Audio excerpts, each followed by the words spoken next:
نحمدہ و نصلی علی رسولہ الکریم اما بعد۔ میرے محترم بزرگوں اور دوستوں، میری اسلامی بہنوں، آپ کی خدمت میں شیخ خوخر حاضر ہے۔ آئیے مقروض کو مہلت دینے پر کتنی اللہ تعالیٰ نیکیاں عطا فرماتے ہیں، اس کا شمار نہیں کر سکتے۔ حدیث پاک میں ہے، جو شخص غریب آدمی، مفلس آدمی پر اپنا قرض وصول کرنے میں نرمی کرے اور اسے ڈھیل دے دے، اس کو جتنے دن وہ قرض کی رقم ادا نہ کر سکے اتنے دنوں تک ہر دن اتنی رقم خیرات کرنے کا ثواب ملتا ہے۔ سبحان اللہ۔ اور روایت میں ہے کہ آپ صلی اللہ علیہ وسلم نے فرمایا، ہر دن اس سے دگنی رقم صدقہ کرنے کا ثواب ملتا ہے۔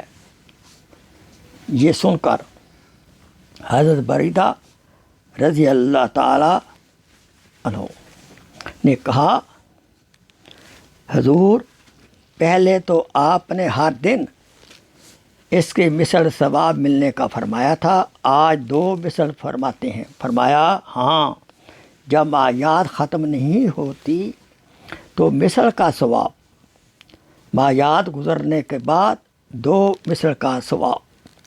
حضرت ابو قتادہ رضی اللہ تعالی عنہ کا قرض ایک شخص کے ذمہ تھا۔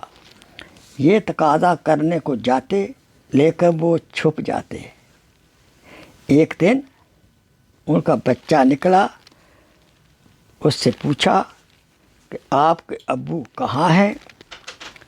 کہا گھر میں موجود ہیں۔ حضرت قتادہ رضی اللہ تعالی عنہ نے اونچی آواز سے ان کو پکارا۔ انہوں نے فرمایا، میں مفلس ہوں، غریب ہوں، اس وقت میرے پاس، اے ابو قتادہ، میرے پاس رقم موجودگی نہیں ہے، اس لیے بوجہ شرمندگی آپ سے ملنا نہیں چاہتا تھا۔ آپ نے کہا قسم کھاؤ۔ اس نے قسم کھا لی۔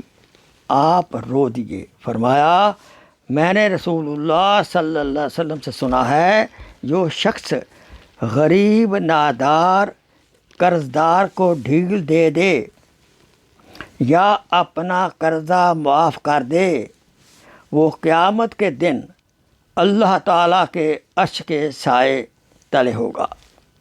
صحیح مسلم۔ آئیے، اللہ تعالیٰ نے اگر ہمیں صاحب ثروت دولت عطا کی ہے تو غریبوں کی طرف توجہ رکھیں۔ اب کوئی مقروض ہو ہمارا، اب تو اس کا قرضہ معاف کرنے کی کوشش کریں، ورنہ اسے خوشی سے ڈھیل دیتے رہیں، تاکہ اللہ تعالیٰ کی ذات قدوس قیامت کے روز ہمیں عرش کا سایہ نصیب فرمائے۔ وآخر دعوانا ان الحمدللہ رب العالمین۔ جزاک اللہ خیر۔ Please share this video as a صدقہ جاریہ۔ جزاک اللہ خیر۔